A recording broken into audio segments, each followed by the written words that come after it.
falar nessa edição do Papo com o Editor, o broadcast político, entrevista à deputada federal reeleita Renata Abreu, presidente nacional do Podemos. Comigo a gente tem a Sofia Aguiar, nossa repórter, e também temos a deputada. Deputada, muito obrigada e muito bom ter você aqui de volta aqui no Papo com o Editor. Eu que agradeço, Gustavo, Sofia, e parabéns pelo trabalho que vocês realizam, viu?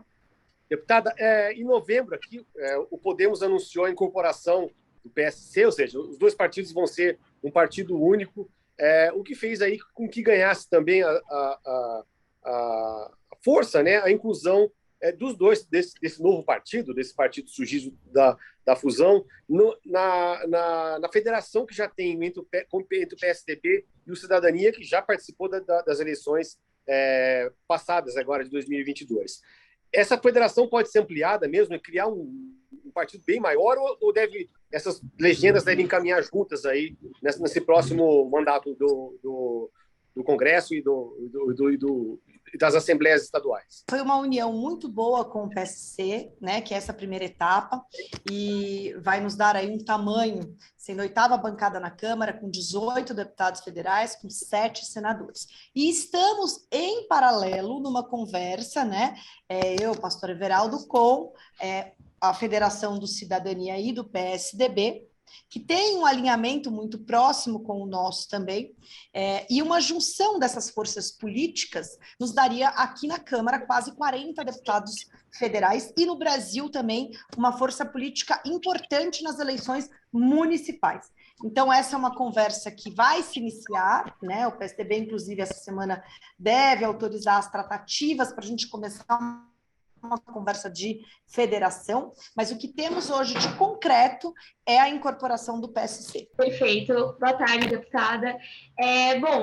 Como a gente falou, o Podemos e o PSC, eles se juntaram e eles também fecharam apoio ao atual presidente da Câmara, o Arthur Lira, para a reeleição agora que vai ter na casa.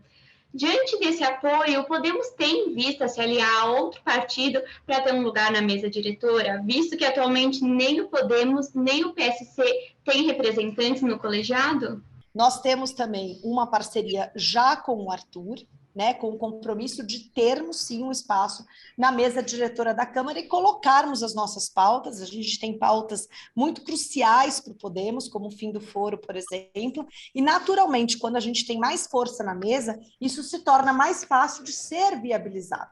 Então, não adianta a gente fazer um contraponto, uma voz isolada do outro lado, que a gente não tem efetividade na entrega das nossas pautas. Então, hoje, a gente caminha também com o Arthur e nesse compromisso de estarmos também na mesa diretora.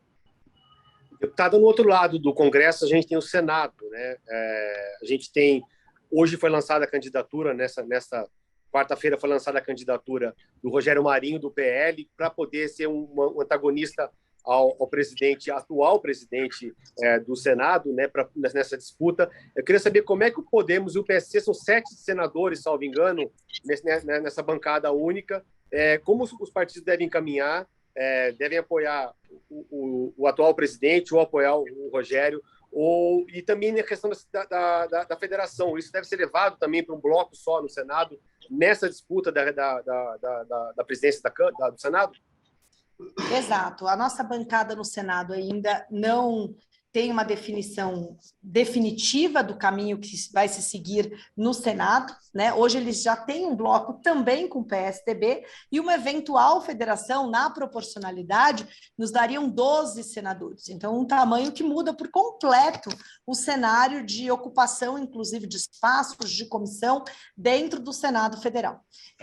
Eu hoje acabei de falar, inclusive, com alguns senadores. O cenário está bem dividido dentro do Podemos. Nós temos o senador Girão também, que tem a intenção de ser candidato, e a gente está dialogando para compreender o que é o projeto de cada um, as bandeiras e a melhor forma de tomar essa decisão com unidade partidária acima de tudo e, se viabilizar da federação, que essa discussão seja ainda mais ampla. Mas o partido caminha para onde? Assim? Como é que a senhora acha que o partido deve caminhar com o atual presidente ou com uma possível alternância de poder? Como eu te disse, está dividido. Você tem hoje senadores como o senador Girão, que quer alternância, que quer posicionar, que quer ser uma alternativa, né? E você tem outros senadores que têm um alinhamento mais com um candidato ou com outro.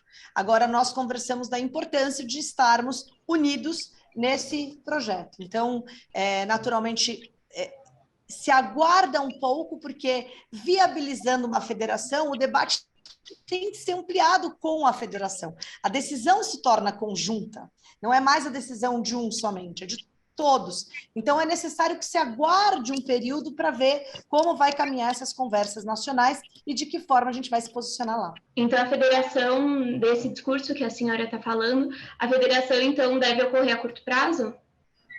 Sim, na verdade, se ela ocorrer, ela deverá ser feita até o final de janeiro, até para que se tenha, para que ela seja considerada aqui na Câmara e no Senado para fins de proporcionalidade. Bom, eu queria agora conversar um pouco sobre o novo governo eleito do presidente Luiz Inácio Lula da Silva. Qual que é a análise da senhora sobre a PEC da transição? Quais os benefícios que a senhora acha que devem ser repensados ou até cortados para ajudar a viabilizar o Auxílio Brasil a R$600? Eu acho que é importante a gente estabelecer prioridades. A gente sabe que existe, sim, uma necessidade de transferência de renda no momento em que muitos brasileiros passam fome, mas nós precisamos cada vez mais trabalhar unindo a responsabilidade social com a responsabilidade fiscal, senão a gente não vai atrair novos investimentos para gerar empregos e dar uma vida digna para essas pessoas, porque o melhor Bolsa Família ou auxílio que um cidadão pode receber é um salário digno. É a oportunidade de ela poder arcar com o próprio médico que ela quer, com a própria escola que ela quer. Então, quanto menos dependente o cidadão for do Estado, é melhor para ele. E nós precisamos criar políticas públicas que deem essa independência para o cidadão brasileiro. Vou te dar um exemplo. Hoje, no mercado de, por exemplo, programadores, você tem mais de 100 mil vagas abertas para programadores. Uma política pública que forme jovens de periferia para serem programadores é dar oportunidade a essas famílias, de terem uma renda digna, né? Então, é muito importante que a gente estabeleça isso. Essa PEC precisa ser aprovada? Precisa. É necessário? É. Mas o que nós defendemos? Que seja por um ano. Para isso que a lei orçamentária existe, que ela estabelece as prioridades durante o próximo ano. Para o próximo ano, temos essa necessidade? Temos. Qual é o valor para isso? Vamos colocar na PEC e vamos atender, porque brasileiro nenhum merece passar fome no nosso país. Agora, é importante que, se a gente estende isso, dando um cheque em branco, uma carta branca, para 4 anos, há uma acomodação, de fato, em criar políticas públicas que resolvam o problema na raiz. E não fazer com que as pessoas se acomodem nesse sistema. Hoje mesmo, existem diversas pessoas que recusam um trabalho efetivo e registrado para não perderem o auxílio. Então, nós precisamos, né, quando ele foi criado, inclusive, foi vinculado a uma política educacional. Então, é importante repensar tudo isso, aonde a gente quer chegar, que tipo de cidadãos nós queremos que o Brasil tenha, e fazer com que as pessoas tenham a sua independência financeira. Essa é a vida digna que, de fato, o Congresso, o Parlamento precisa pensar para dar autonomia, de fato, para os brasileiros. Deputada, na votação da CCJ no Senado, o governo já teve um pouco de dificuldade, precisou ceder para poder, para que a proposta fosse caminhada, fosse aprovada e encaminhada para o plenário do Senado. O plenário também deve ter alguma ou não alteração, mas já estão falando que vai ter alguma alteração na Câmara também. O que a senhora acha? Já houve a redução para 2 anos, né, do prazo da PEC da transição, a redução no valor também do total extra-teto, né, além do teto. O que a senhora acha que pode ser mais cortado nessa proposta na Câmara, e também uma análise de como o governo deve encarar essa PEC da transição, o futuro governo, como um termômetro. O governo deve encarar como um termômetro de como ele vai ter a governabilidade ou não a partir de 2023? Com certeza, eu acho que é um teste de fogo aí. É claro que é uma pauta que tem uma vantagem, que ela é uma pauta que ninguém é contra, né? A questão é o critério, é o tempo e o valor. Então, o que está sendo discutido é isso. Então, a gente sabe que é uma PEC que vai passar na Câmara, mas que o governo vai precisar negociar os critérios, né? Eu acredito que o que pode haver uma redução, sim, no prazo e no valor.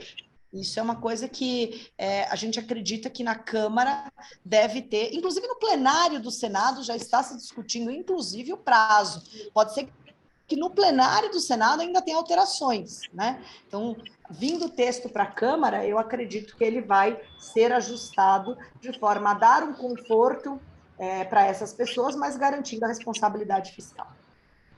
Entendi. Bom, por último, eu também gostaria de saber, bom, a gente sabe que agora o próximo Legislativo e Executivo, eles vão ter que lidar com uma discussão que é sobre as emendas de relator, as chamadas RP9, conhecidas também como orçamento secreto, que elas tornaram um grande poder, um grande mecanismo de poder do Congresso Nacional. Qual que é a visão da senhora, enfim, do partido, sobre esse mecanismo? Isso é uma atribuição do Executivo. No entanto, existe um problema mais embaixo. A população cobra do legislador um papel que é o Executivo. Por isso que existe muita confusão. Nosso problema é mais embaixo. E aí, o que acontece? O orçamento secreto, ele sempre existiu, é importante falar isso, e ele era muito pior. E quem cuidava dos ministérios? Os partidos políticos. Então, a governabilidade se entregava os ministérios para os partidos que gerenciavam aquele orçamento e que absolutamente ninguém tinha acesso de quais parlamentares eram beneficiados. Então, você chegava para o que cuidava do Ministério da Saúde, que atendia praticamente, única e exclusivamente, os interesses da bancada daquele partido, e esse recurso era distribuído de uma forma completamente desigual. Então, isso sempre existe. Agora, o que é importante para todos nós, como os brasileiros? Eu, pessoalmente, entendo que a independência de um parlamentar é crucial, porque o papel de um deputado federal, de um senador, é fiscalizar o presidente da República, quer seja ele quem for. Esse é o nosso papel. Então, se você... como que você vai fiscalizar aquele que você depende? Então, é importante que a gente estabeleça o que vai ser bom para o país. Qualquer orçamento que haja, né? Tem que ter transparência, tem que ter critério definido em lei, tem que permitir, de fato, que o cidadão saiba para onde está indo o recurso. Agora, eu pessoalmente acho que tirar uma parte do orçamento discricionário, sim, do Executivo, para colocar no Congresso, para garantir a independência do Congresso, é muito bom. Eu, pessoalmente, tenho essa visão. Desde que ela seja feita com transparência, critérios definidos em leis, e até porque uma coisa positiva é que o parlamentar é quem geralmente está próximo, mais próximo das cidades e da população. Então, ouvir os parlamentares na hora de definir o orçamento público é natural que mais cidades, que é onde vive o cidadão não vive em Brasília. Eles discutem muito o presidente da República, né? Mas quem leva o recurso para o município é o deputado, é o senador. Então, você acaba beneficiando ainda mais os cidadãos. Essa é a minha leitura. Eu queria agradecer muito a presença da senhora aqui no Papo com o Editor, deputada Renata Abreu, presidente nacional do Podemos. Queria agradecer a Sofia Aguiar, que participou aqui nesse Papo com o Editor, e agradecer a todos que acompanharam mais esse programa, e até a próxima semana aqui no Broadcast Político.